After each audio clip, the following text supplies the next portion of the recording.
ప్రభువైన యేసుక్రీస్తు నామంలో మీకు అందరికీ శుభములు, వందనాలు తెలియజేస్తున్నాను.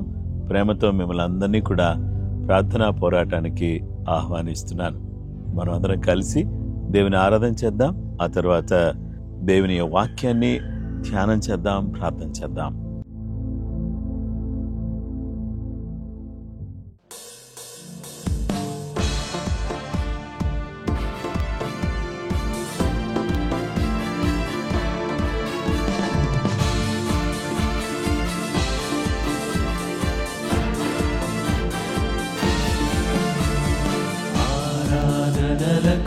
పాత్రుడా, అత్యున్నత సింహాసనుడా, ఆరాధనలకు పాత్రుడా, అత్యున్నత సింహాసనుడా, ఆరాధ్య దైవమా, ఆనంద గీతమా, ఆరాధ్య దైవమా, ఆనంద గీతమా. Hosanna, Hosanna, Hosanna, Hosanna, Hosanna, Hosanna.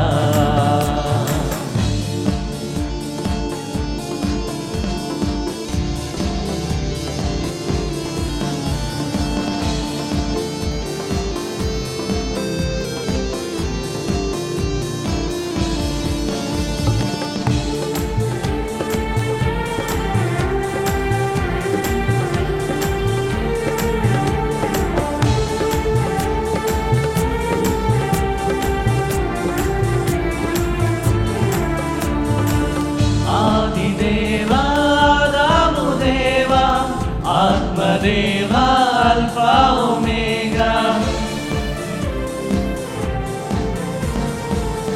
Adi Deva Ramudeva, Atma Deva Alpha Omega, Nutana Srustiga Cheyanu, Karapati Adamuga,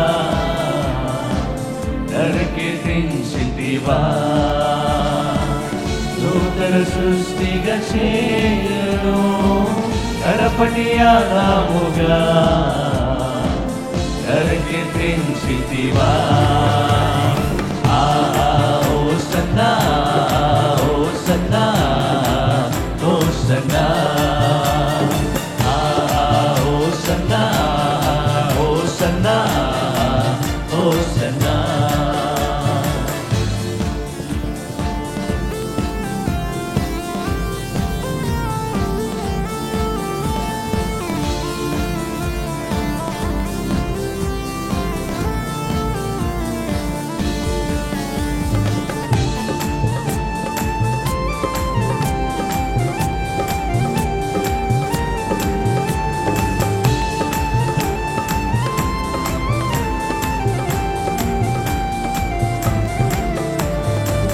లోకమంతా సృష్టించినావు, లోకమునెంతో ప్రేమించినావు. లోకమంతా సృష్టించినావు, లోకమునెంతో ప్రేమించినావు. లోక పాపము మోసినావు, దేవుని గొర్రె పిల్లగా, లోకరక్షకుడా. లోక పాపము మోసినావు, దేవుని గొర్రె పిల్లగా, లోకరక్షకుడా. హోసన్నా, హోసన్నా, హోసన్నా, హోసన్నా, హోసన్నా, హోసన్నా.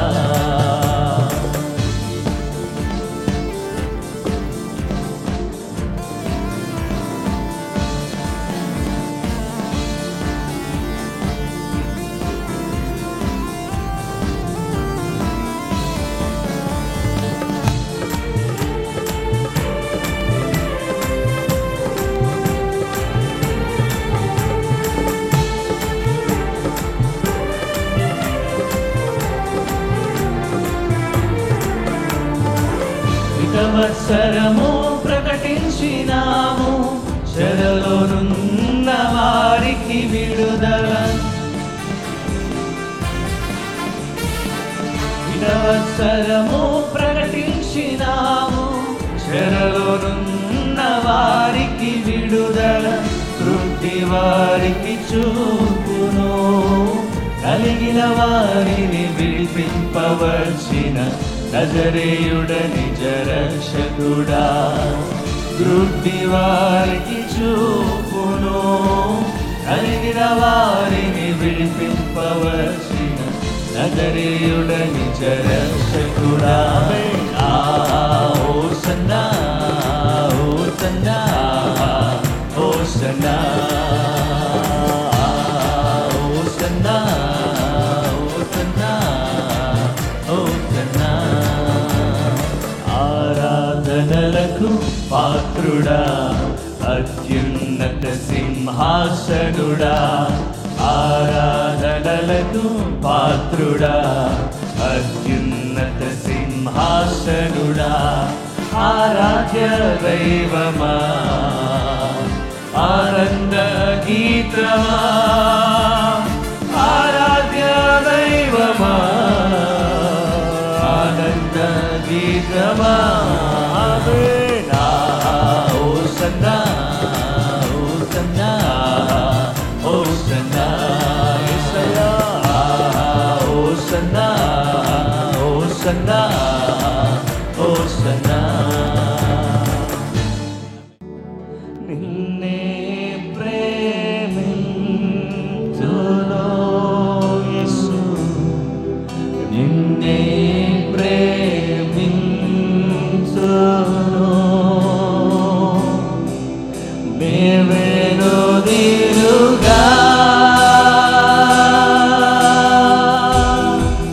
నీ సన్నిధిలో మోకరించి, నీ మార్గములో సాగెదా. నిరసించక సాగెదా.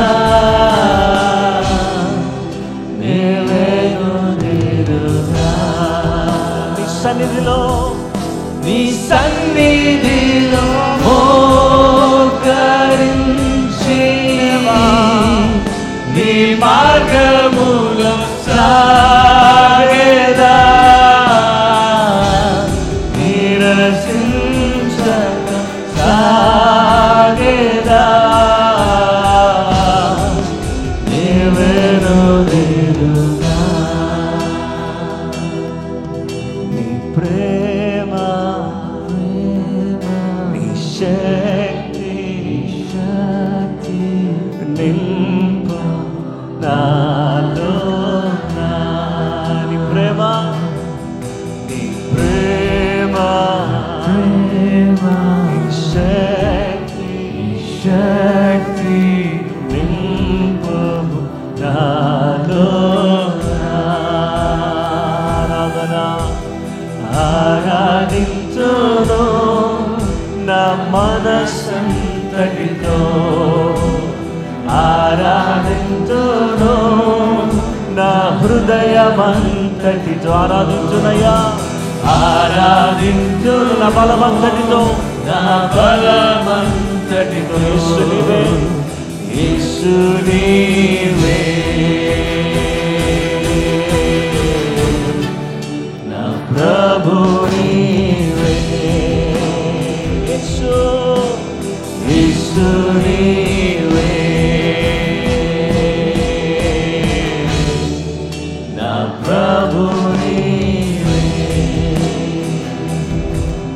నీ ప్రేమ, ప్రేమ శక్తి సంగమదయా నింపు నాలో. నీ ప్రేమ, ప్రేమయా శక్తి నింపు నాలో. హృదయపూర్వకంగా దేవా ఆరాధించును, ఆరాధించును నా మనస్సంతటితో, నా మనస్సంతటితో. దేవా దేవా దేవా ఆరాధించును నా హృదయమంతటితో, ఆరాధించును నా బలమంతటితో. యేసు నీవే, యేసు నీవే నా ప్రభు నీవే. యేసు యేసు నీవే నా ప్రభు నీవే. మరోసారి యేసయ్యా, యేసు యేసు నీవే నా ప్రభు నీవే. విమర్శిగా యేసు నీవే నా ప్రభు.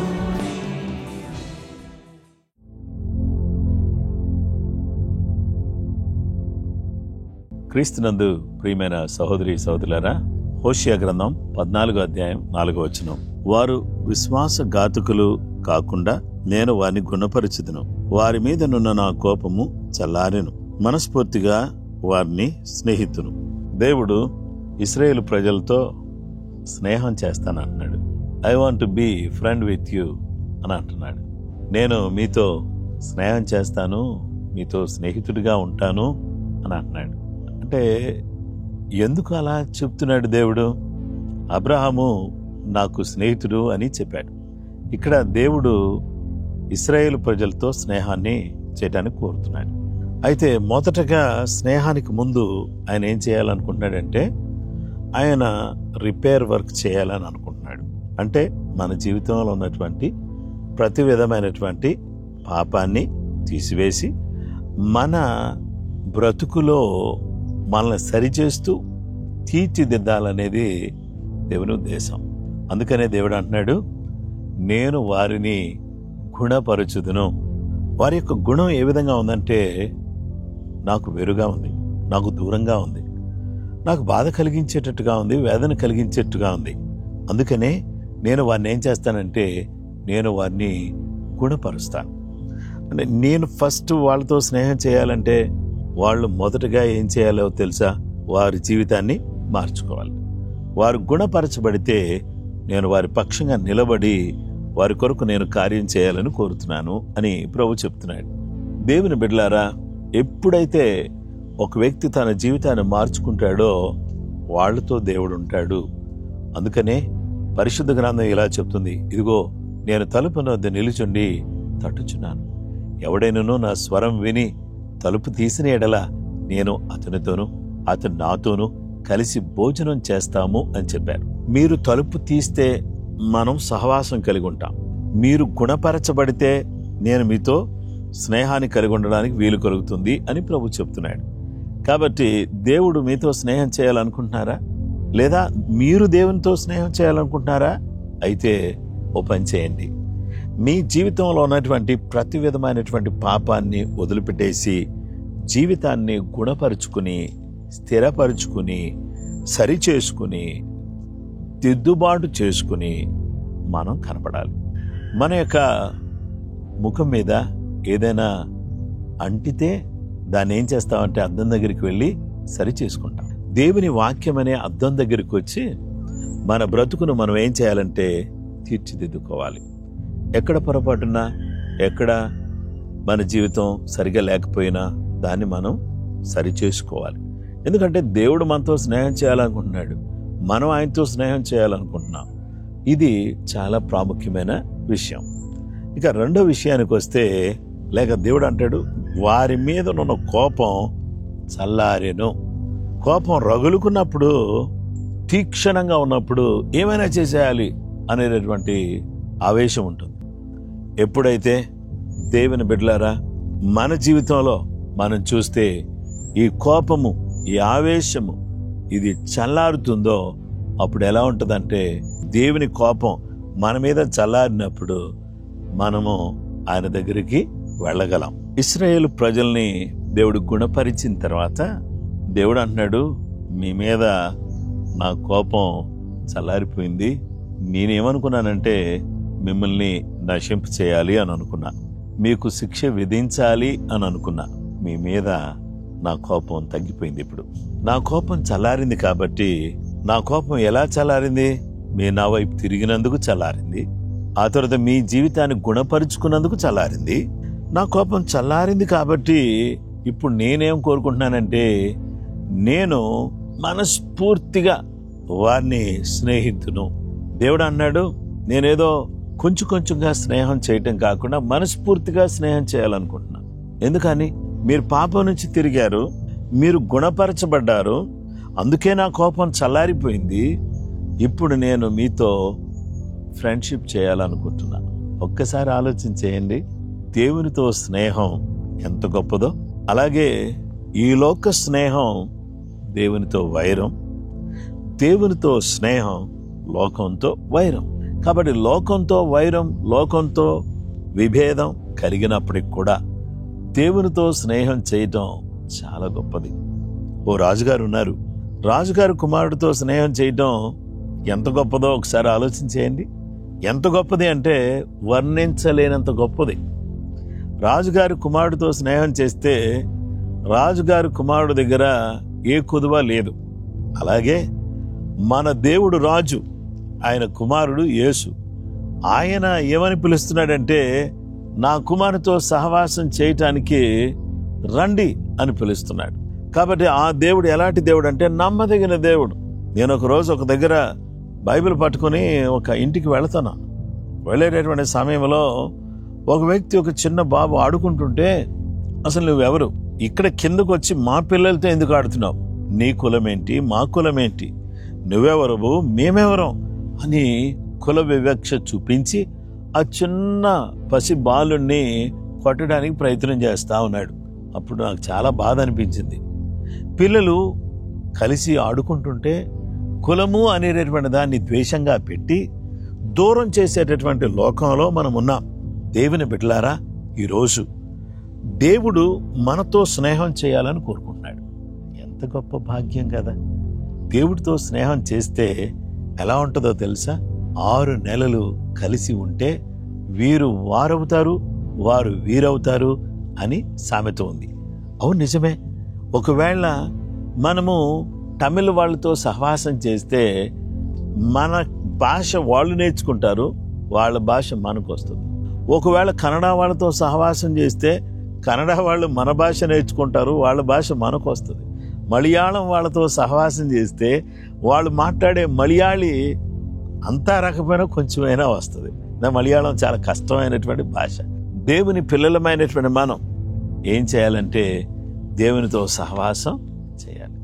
దేవునితో సహవాసం అది ఎంత గొప్ప భాగ్యం అంటే, ఆయనతో సహవాసం చేస్తూ ఉంటే మన లక్షణాలు మారిపోతాయి, మన చూపు మారుతుంది, మన మాట తీరు మారుతుంది, ఆలోచన విధానం మారుతుంది, మన పద్ధతులు మారుతాయి. చాలామంది గొప్ప గొప్ప స్థాయిలో ఉన్నటువంటి వాళ్ళు వాళ్ళ పిల్లల్ని ఉన్నతమైనటువంటి బాగా ఇన్నోవేటివ్గా ఆలోచన చేసేటటువంటి గ్రూప్ మధ్యలో ఈ పిల్లల్ని జాయిన్ చేస్తారు. వాళ్ళ మైండ్ సెట్ ఏ విధంగా ఉంటుందంటే, చిన్నప్పటి నుంచి వాళ్ళంతటికి వాళ్ళు ఏమి సంపాదించాలి, వాళ్ళంతటికి వాళ్ళు ఏ విధంగా వర్క్ చేయాలి, వాళ్ళంతటికి వాళ్ళు ఏ విధంగా ఇండస్ట్రియల్ మైండ్ కలిగి ఉండాలి, మెకానికల్గా జీవితాన్ని సాగించకుండా ఒక ఇన్నోవేటివ్గా ఏదైనా ఒకటి కనుగొనేటటువంటి తత్వం కలిగినటువంటి వారే ఎలా బ్రతకాలి అని వాళ్ళకి ఇచ్చేటటువంటి ప్రాజెక్ట్స్ అన్నీ కూడా మనం చూస్తే చాలా ఆశ్చర్యం కలుగుతుంది. ఒక స్కూల్ గురించి నేను విన్నాను. ఆ పిల్లలందరూ కూడా వాళ్ళ కరికులం, వాళ్ళు చేసేటటువంటి యాక్టివిటీస్ అన్నీ కూడా ఎలా ఉన్నాయంటే బిజినెస్ రిలేటెడ్ ఉన్నాయి. ఎందుకంటే దాంట్లో మోస్ట్లీ బిజినెస్ పీపుల్ పిల్లలు ఉన్నారు. ఫ్యూచర్లో వీళ్ళు కూడా ఆ తల్లిదండ్రుల యొక్క బిజినెస్ని వీళ్ళు హ్యాండిల్ చేయాలి. కాబట్టి ఆ బిజినెస్ ఐడియాస్ చిన్నప్పటి నుంచి వాళ్ళకి ప్రాజెక్ట్స్ రూపంలో వాళ్ళకి నేర్పిస్తూ వాళ్ళ మైండ్ని బిజినెస్ మీద మరలుస్తూ ఉన్నారు. అవును, నిజమే. దేవుని బిడ్డలారా, ఈరోజు అలాంటి స్కూల్లో చదివిన బిడ్డలు వాళ్ళు ఏంటంటే, నీకు ఉద్యోగం ఇస్తాం రా జాబ్ చేయి అంటే చేయరు. ఎందుకు చేయరో తెలుసా? వాళ్ళు బిజినెస్ చేయడానికి వాళ్ళకి ఇష్టం కాబట్టి.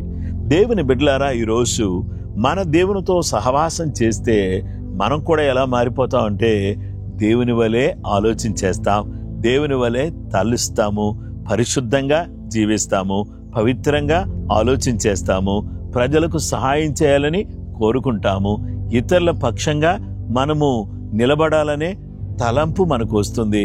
ఏ విధం చేతనైనను ప్రజలకు మేలుకరంగా బ్రతకాలని కోరుకుంటాం. కనుక ఈ సందర్భంలో దేవుని వాక్యం మనకు తెలియపరుస్తున్నటువంటి ఈ సత్యాన్ని ఒక్కసారి ఆలోచించేస్తే దేవుడు అంటున్నాడు, మనస్ఫూర్తిగా నేను నీతో స్నేహం చేయాలనుకుంటున్నాను అని అన్నాడు. అయితే ఇప్పుడు మనస్ఫూర్తిగా మీరు కూడా ప్రార్థన చేయడానికి ఇష్టపడతారా? మనస్ఫూర్తిగా దేవునితో మాట్లాడడానికి ఇష్టపడతారా? చాలాసార్లు మనస్ఫూర్తిగా దేవునితో మనం మాట్లాడలేని పరిస్థితి మనకు ఉండొచ్చు. కానీ ఒక్కసారి దేవుని సన్నిధిలో మనం మనపూర్వకంగా దేవునితో మాట్లాడడానికి మనస్ఫూర్తిగా మనసు విప్పి ఏ విధమైన దాపరికం లేకుండా ఉన్నది ఉన్నట్టుగా అన్నీ చెప్పుకోవడం, అలా చెప్పినట్లయితే అది స్నేహితుల మధ్యలో ఉండేటటువంటి విధానం. నువ్వు నాకు ఫ్రెండ్ అని చెప్పేశానంటే ఫ్రెండ్ దగ్గర ఏ విషయం కూడా దాయరు. అలాగే దేవుడు మనకు స్నేహితుడైతే ఆయన దగ్గర మనం ఏమి దాస్తాను చెప్పండి? మన ప్రాబ్లమ్స్ చెప్పొచ్చు కదా, మన కష్టాలు చెప్పొచ్చు కదా, మన అనారోగ్య పరిస్థితి చెప్పొచ్చు కదా, మనకున్నటువంటి బాధ వేదన అన్నీ కూడా ఆయనకి చెప్పుకోవచ్చు కదా. అలాగా ప్రార్థనలో అన్నీ కూడా ఆయన దగ్గర పెడితే, ఆ కృపాసన దగ్గర పెట్టినందువల్ల జీవం గల దేవుడు ఏం చేస్తాడంటే మనకు సహాయం చేస్తాడు. సమయోచితమైన సహాయాన్ని ఆయన మనకు చేసే దేవుడుగా ఉన్నాడు. కనుక దేవుడు అంటున్నాడు, నేను వారిని గుణపరుస్తాను. ఫస్ట్. రెండవది, వారి మీద నా కోపం చల్లారిపోయింది. ఇక మూడవది ఏమంటున్నాడంటే మనస్ఫూర్తిగా నేను వాళ్ళతో స్నేహం చేస్తా. నాతో స్నేహం, నేను వారితో స్నేహం చేస్తే ఎలా ఉంటదంటే హానోకు గన 300 సంవత్సరాలు దేవునితో నడిచినట్టు ఉంటది. అతన్ని దేవుడు తీసుకుని వెళ్ళిపోయాడు. అలాగే దేవునితో స్నేహం చేస్తే దేవునిలో ఉన్నటువంటి శక్తి, దేవునిలో ఉన్న పరిశుద్ధత, దేవునిలో ఉన్న నీతి, దేవునిలో ఉన్నటువంటి సామర్థ్యం, ఇవన్నీ కూడా మనం కలిగిన వారిగా బ్రతుకుతాం. మనము ఎన్నటన్నిటికి కూడా నిరసిల్లిపోము, నిరాశాజనకమైన మాటలు మాట్లాడము. మనమందరం కూడా ప్రోత్సాహం పొందుకుని దేవునితో సహవాసం చేస్తూ మన పక్షంగా దేవుడు విజ్ఞాపన చేస్తున్నాడు అనే విషయాన్ని ఎరిగిన వారమై ఆయనతో స్నేహం చేయటానికి కృపగల దేవుడు మనకు సహాయం చేయును గాక. కృప మనకు తోడైనను గాక. ప్రార్థన చేద్దాం.